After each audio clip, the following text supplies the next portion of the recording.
जी जी ma'am. शुरू करती हूँ मैं। Shall I start ma'am? जी जी जी। ओके।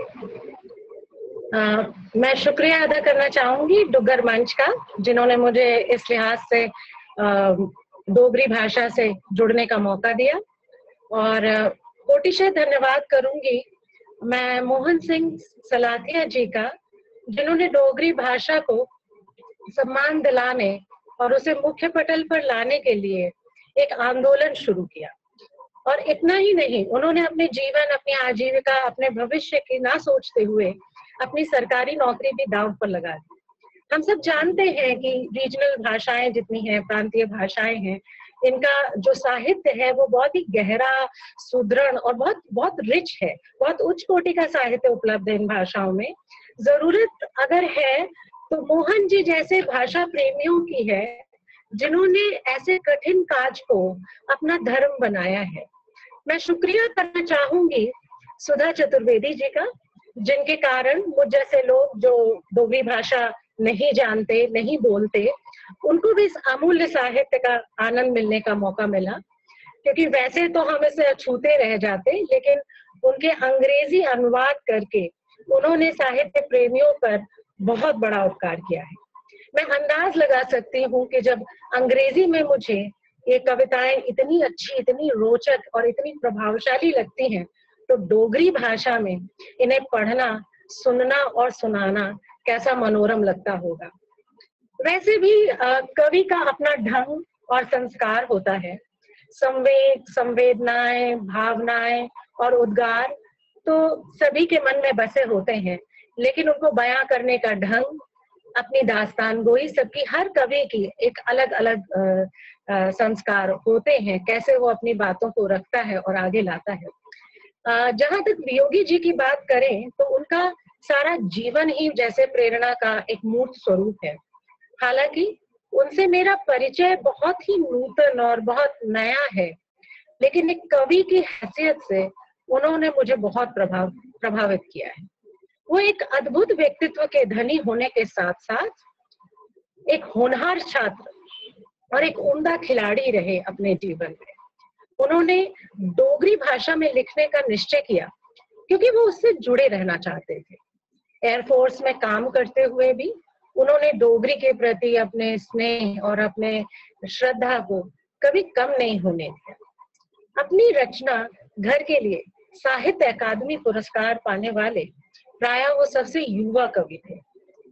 डोगरी काव्य में सोनेट को मुखातिब करने का भी श्रेय उनको जाता है। उन दिनों जब अंग्रेजी सीखना अपने आप में बड़ी बात होती थी और सरकारी स्कूलों में पढ़ने वाले बच्चे कैसे अंग्रेजी से भय खाते थे, ऐसे दौर में अंग्रेजी को ना केवल उन्होंने पढ़ा, बल्कि उसको उसको रच बस लिया अपनी सांसों में, अपने अंदर, और उसके छंदों को ना केवल समझा बल्कि उनको इतने गजब तरीके से उनको इलस्ट्रेट किया और अपने अंदाज में उसको डोगरी में इंट्रोड्यूस किया।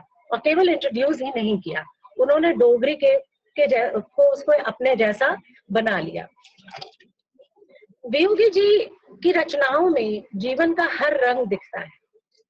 किसी कवि को जानने का सबसे सरल और सबसे सुगम साधन उसकी रचनाएं, उसकी कविताएं होती हैं। अतः मैं उनकी कुछ कविताओं, जिन्होंने मुझे बहुत प्रभावित किया है, स्पेशली उनके माध्यम से उनकी काव्यगत जीवन यात्रा को समझने का प्रयास और समझाने का प्रयास करूंगी। शुरुआत करूंगी उस कविता से जो डोगरी भाषा को सुदृढ़ करने में उनके योगदान की बात करती है, कि कैसे उन्होंने डोगरी भाषा में नए उत्साह का संचार किया, उसको एक नई दिशा दी, उसकी संरचना में परिवर्तन लाया और उसको यकाएक एकदम कालजयी बना दिया।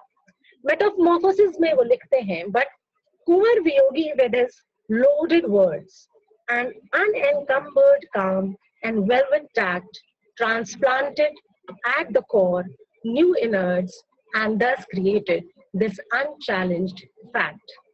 उनकी कविता the desert river and the hilly stream बात करती है उनके पूरी पोइटिक प्रोसेस की, एक क्रिएटिव प्रोसेस कैसे होता है, कैसे कवि अपनी कल्पना को जीता है, कैसे उसको शब्दों में पिरोकर एक कविता के माध्यम से लोगों के सामने रखता है। और वो अपनी काल्पनिक प्रवाह की तुलना भगीरथी यानी गंगा से करते हैं कि जैसे गंगा के आवेग को रोकना असंभव है, वैसे ही उनके काल्पनिक प्रवाह को रोकना भी असंभव है, क्योंकि वह कोई मौसमी नदी नहीं जो बारिश होने पर आवेग में आती है, और गंगा की तरह ही उनकी कल्पना निरंतर और अनंत है, अविरल है। वियोगी जी ये जानते थे कि ईश्वर ने निश्चित लक्ष्य से उन्हें धरती पर भेजा है और उन्होंने पूरी शिद्दत से अपनी जिम्मेदारी निभाई, कभी किसी संघर्ष से मुंह नहीं मोड़ा। Convinced that he has made me, given birth with purpose and promise and potential, he took me through the burning forge of life. I continued to toil unfeigned. और भी कविताएं हैं जहां वियोगी जी परम सत्ता के होने की बात करते हैं कि कैसे एक परम शक्ति की इच्छा के सामने सारे प्रयास, सारी कोशिशें छोटी पड़ जाती हैं, कि कैसे एक डिजाइन है, एक स्कीम है जिसको हम सभी फॉलो करते हैं और उसके बाहर कोई भी नहीं जा पाता है।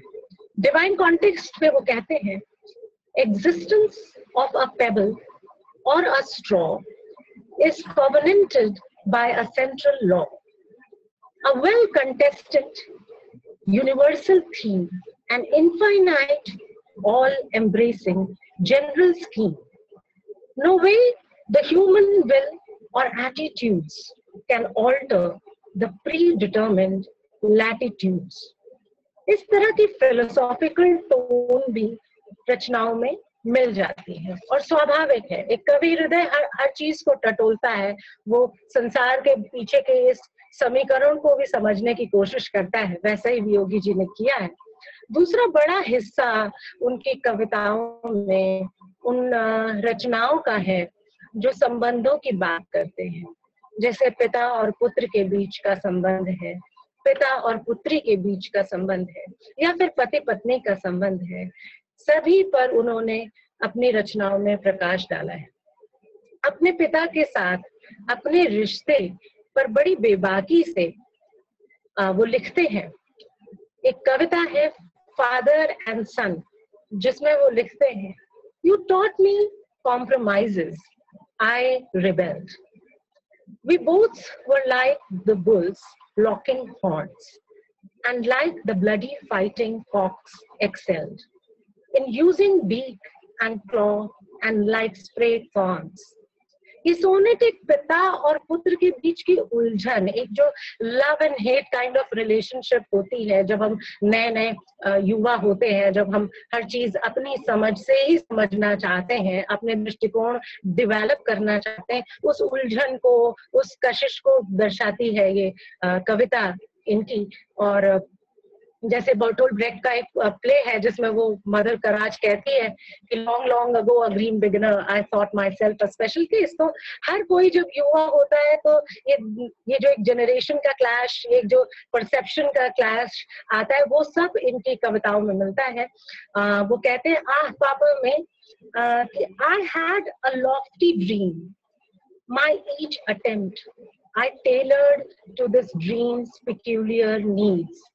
But I was so unworldly, so unkempt.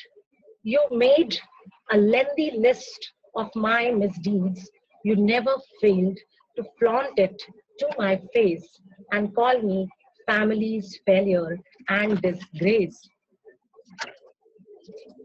तो इसमें हम देख पा रहे हैं, लेकिन एक चीज है जो हमेशा उनके मन में रहती है, वो है एक अगाध निष्ठा इस बात की कि उनके पिता उनको प्यार जरूर करते हैं, उस बात में उनको कभी भी कोई शक नहीं है।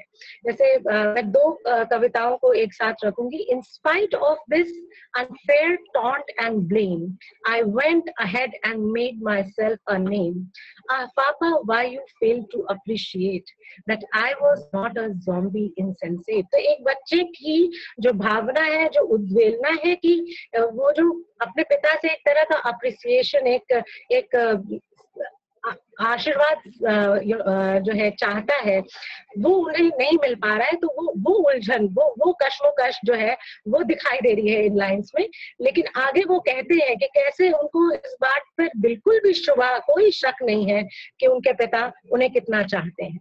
Of one thing I was always sure about, that of your love I never had a doubt. और ऐसे ही अपनी माता पे भी उन्होंने लिखी है कविता, और जिसमें वो कहते हैं कि माँ को भी थोड़ा सा शायद विश्वास की कमी, या कह लें कि हम बहुत ज्यादा ओवर कॉशियस होते हैं बच्चों को लेकर, जब तो माओ के अंदर भी चिंता, निराशा, आशा आती है। तो कई बार उन्हें ऐसा लगा कि शायद उनकी बात को वो नहीं समझ रही, लेकिन माँ का जो स्पर्श होता है वो दूसरे तरह का होता है। चिंता जो होती है वो भी बहुत कोमल होती है, डांट भी कोमल होती है। तो उसको ही उन्होंने दर्शाया अपनी इस कविता में, mother's velvet touch. I still remember mother's velvet touch when she considered me a mere toy and found me dreaming more than overmuch, overmuch, and wanted to retrain her ghetto boy. She fondled me and told me, your schemes are stuff of over-ambitious, heady dreams. She worried like a hen, albeit her joy was written on her visage, sweet and coy. पता चल जाता है इन कविताओं को पढ़ते ही कि कैसे उनके मन में सभी के लिए इतना प्यार, इतना अगाध स्नेह भरा था, इतने भरे हुए थे वो भावों से, कि जो ऐसे एक एक शब्द में आप महसूस कर सकते हो वो मीठापन, वो सहजता और वो भोलापन, जो एक बच्चे का भोलापन, एक बच्चे की जो सादगी है, वो इन सभी लाइंस में आ रही है। और अगर अंग्रेजी में ये मुझ तक पहुंच रही है तो डोगरी में तो ये बहुत अच्छे से लोगों तक पहुंच रही होगी, और कोई भी मुझे नहीं लगता कि इससे अच्छा था, क्योंकि ये वो उन्होंने थीम्स उठाए हैं जो एक तरह से यूनिवर्सल भी है, कंटेम्प्रेरी भी है, कि कैसे हर किसी के जीवन में एक ये दौर आता है जब वो माता पिता को अपनी बात समझाना चाहता है कि नहीं, मैं गलत नहीं कर रहा हूँ, और क्लैश ऑफ ओपिनियंस होती है। और वो जो दुविधा वाले क्षण है, मुझे नहीं लगता कि कोई भी ऐसा होगा जिसमें इस दौर से नहीं गुजरा, और जो इन लाइनों में अपने आप को देख नहीं पा रहा होगा। मैंने तो ये अनुभव किया है, और मैं इस चीज से बहुत अपने आप को एक तरह से आइडेंटिफाई भी कर पाई हूँ। ऐसे ही उनकी कुछ कविताएं हैं जहां पर चाहतों का जिक्र करते हैं कि कैसे हम प्लान्स बनाते हैं, हम सपने बुनते हैं, और कैसे उनको हम आगे ले जाना चाहते हैं। पर कई बार ऐसा होता है कि वो सपने उस तरह परिपूर्ण नहीं होते, उस तरीके से मटेरियलाइज नहीं होते जैसा हम उन्हें देखना चाहते हैं। तो एक कविता में वो कहते हैं, I seek and get the things I never seek. I never got whatever I have sought.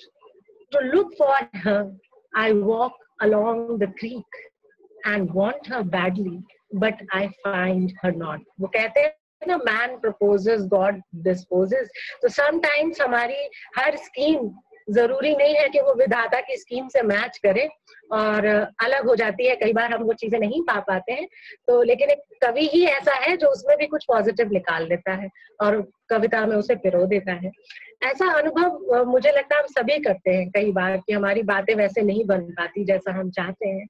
ऐसे ही जिंदगी में आने वाले उतार चढ़ावों की बात करते हैं, परेशानियों की बात करते हैं, कि कैसे पीड़ाएं, कैसे चीजें अचानक दबे पांव चुपचाप हमारे जीवन में क्रीपन कर जाती हैं, और हमें आहट भी नहीं लगती, और एकदम से हम समस्याओं से गिर जाते हैं।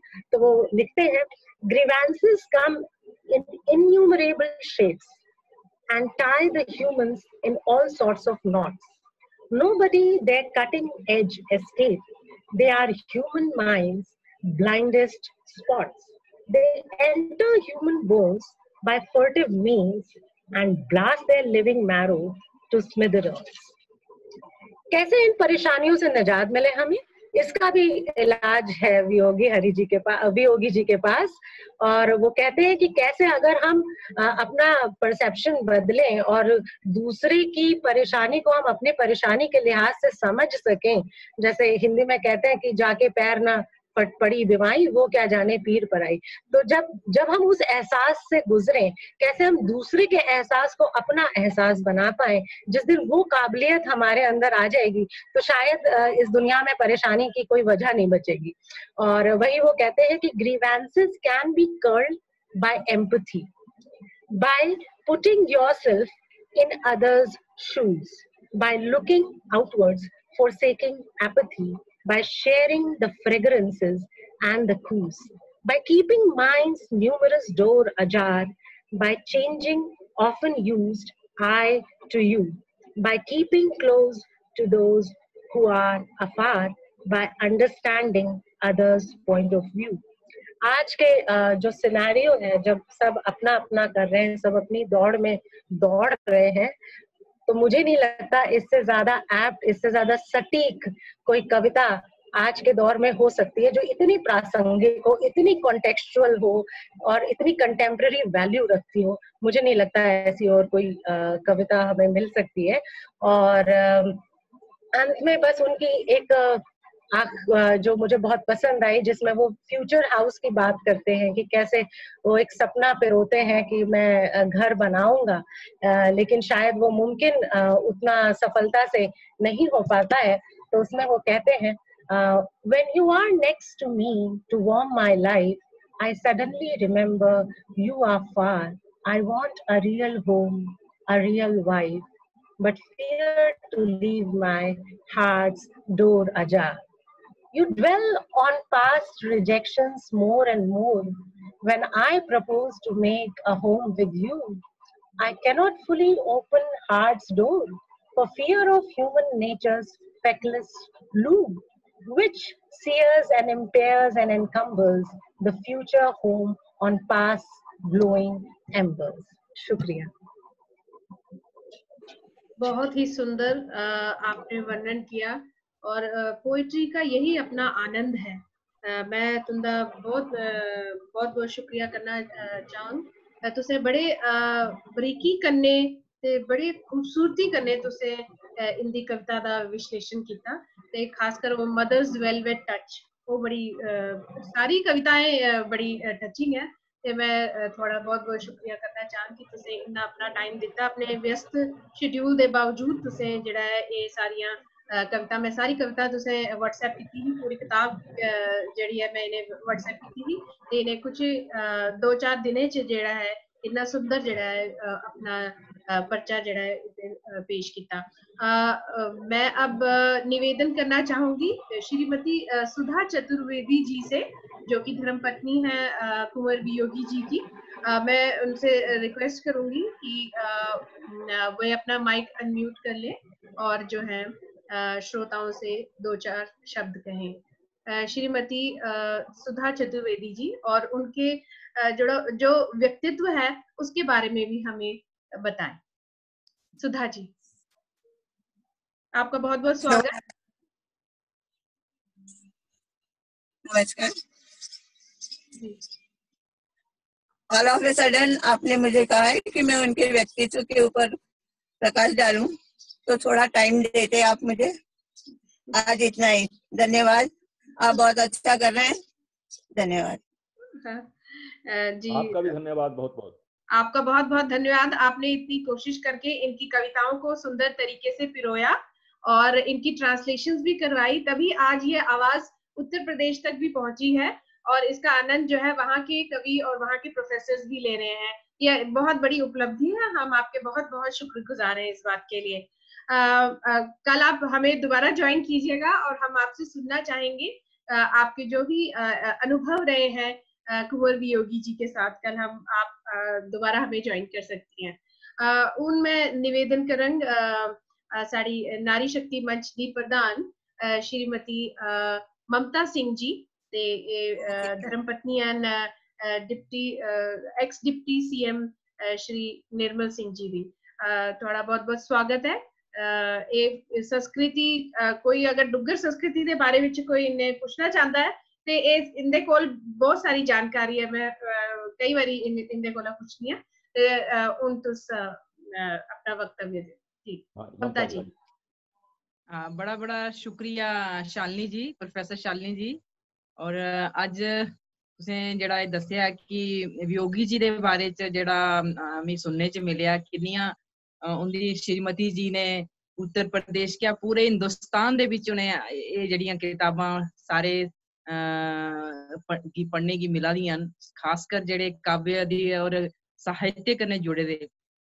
संस्कृति दे जम्मू कश्मीर दी जेह्ड़ी डुग्गर प्रदेश दी जेह्ड़ी संस्कृति है एह् कोई अस आखी सकने आं कि एह्दे बिच मैं कोई ज्यादा एह्दे बारे च इन्ना नहीं मैं आखङ, बस एह् जेह्ड़ी साढ़ी जड़ें कन्नै सानू जोड़ियै रखदा है। और जेह्ड़ी साढ़ी संस्कृति है एह् डुग्गर प्रदेश दी जिहदे कन्नै साढ़े बजुर्गें दियां जेह्ड़ियां अस गल्लां सुनदे हे, अपनियां नानी दादियां कोला सुनदे हे, ओह् जेह्ड़ी ओह् साढ़े हिरदे दे बिच बसी दियां न। और ओह् जेह्ड़ी प्रथा न, खासकर जेह्ड़ी साहित्य दे बारे में इन्ना नॉलेज नहीं है कि इ'यां अस पढ़दे रौह्ने आं, पर जेह्ड़ियां असें दंत कथाएं दे बारे च पढ़ियै जां छोटी मोटी किताबें च पढ़ियै और जेह्ड़ियां असें क्हानियां सुनी दियां, खासकर जेल्लै अस ग्रां दे बिच जन्ने आं, पूरे जम्मू कश्मीर में आखनी जम्मू जेह्ड़ा पूरा प्रोविंस है ओह्दे बिच सानू जाने दा मौका मिलेआ और लोकें कन्नै खासकर जेल्लै अस उत्थे जन्ने आं, उत्थे कोई ना कोई जेह्ड़ी संस्कृति कन्नै गल्ल जुड़ी दी है, उंदे रीति रिवाज जेह्ड़े डोगरे दे अजकल शहरें दे बिच कोई इ'यै गल्ल नहीं रेही दी जेह्ड़ी अजें तक डोगरी दी जेह्ड़ी पुरानी जेह्ड़ियां गल्लां न ओह् सारियां जेह्ड़ियां ग्रां दे बिच बसी दियां। अज मैं भी इक नगरोटा 5 ग्रां दे बिच अस रोआ दे आं, उत्थे अस अपना अपना मकान बनाए दा ऐ ते इत्थे दी संस्कृति जेह्ड़ी ऐ ओह् भी अस जानने दी कोशिश करा दे आं। और खासकर मेरे जेह्ड़े ससुराल न ओह् बसोली करणवाड़ा दे बिच न, उत्थों दी संस्कृति जेह्ड़ी मिगी दिक्खने मिली पिछले 35 सालें दे बिच, लोकें कन्नै मिलाप करना और अपनी जेह्ड़ी धार्मिक जेह्ड़े साढ़े तीर्थ स्थल न उत्थे जाने दा मौका मिलेआ। और मैं आखनी आं कि जेह्ड़े साढ़ी राजे महाराजे दी जेह्ड़ी रूट हा, ट्रेड रूट हा, ओह् बसोली दा जेह्ड़ा करणवाड़े दे बिचों होंदे होई ओह् जेह्ड़ा कश्मीर कन्नै जुड़े दा हा, अफगानिस्तान कन्नै जुड़े दा हा, ओह् इक ट्रेड रूट हा महाराज दा। ते बड़ी खुशी होंदी है कि अस इस डुग्गर प्रदेश दे निवासी आं और अस एह् चीज अस मिला दियां न। खासकर मैं तुसेंगी दस्सङ कि जेह्ड़ी साढ़ी उत्थे बोली है, पानी दी बोली जेह्ड़ी सोर्स है, ओह् 5 बोलियां दा नां न ओह्दा दन्नी दी बोली आखदे न उसी। और बड़ी हैरानगी दी एह् गल्ल है कि जेल्लै अस उत्थे धर्म ध्याड़े आह्ले दिन ओह्दी सफाई होंदी है और फिर ओह्दी साफ करदे न, सारा ग्रां दे बजुर्ग बच्चे ओह् उत्थे आंदे न, ओह्दी जेल्लै सफाई होंदी है ते ओह्दे बिच फिर ओह् इक इ'यां छीकू जिहा लांदे न जित्थूं पानी दा सोर्स निकलदा है, ओह्दे बिचा ओह् कुछ ना कुछ दाना निकलदा है जां कोई प्रोडिक्शन आंदी है जां कोई अनाज दा दाना निकलदा है, कुछ भी ओह्दे कन्नै ओह् प्रोडिक्शन करदे न कि इस साल दे बिच केह् अग्गे साढ़ी होग। ते ओह् प्रोडिक्शन करियै जेह्ड़ी आंदी है ते ओह् इन्ना अच्छा लग्गेआ कि अज तक ओह् बजुर्गें दे बाद हुन साढ़े जेह्ड़ी नवीं जनरेशन है ओह् भी एह्दे कन्नै जुड़ी दी है। और उत्थे इक बड़ा बड्डा एकेश्वर पीठ बड़ा बड्डा मंदिर बने दा है, जेल्लै कुतै तुस जागे तुस दिखगे कि करणवाड़ा दे बिच इक छोटे दे बिच ग्रां दे बिच क्या उत्थे इक विशाल मंदिर है, जेह्ड़े साढ़े उत्थे जेह्ड़े संत योगी न अद्वैत नाथ जी स्वामी जी, उ'नें उसी जियां साउथ दे बिच इक मंदिर होंदे न, इ'यै दे मंदिर उ'नें अपने हत्थ दे कन्नै डिजाइन करियै बनाए दा है। एह् भी साढ़ी संस्कृति कन्नै जुड़े दा ते ओह् कल्चर जेह्ड़ा है मैं दिक्खनी आं जेह्ड़ी पद्मनाभम स्वामी दी जेह्ड़ी मूर्ति इक केरला दी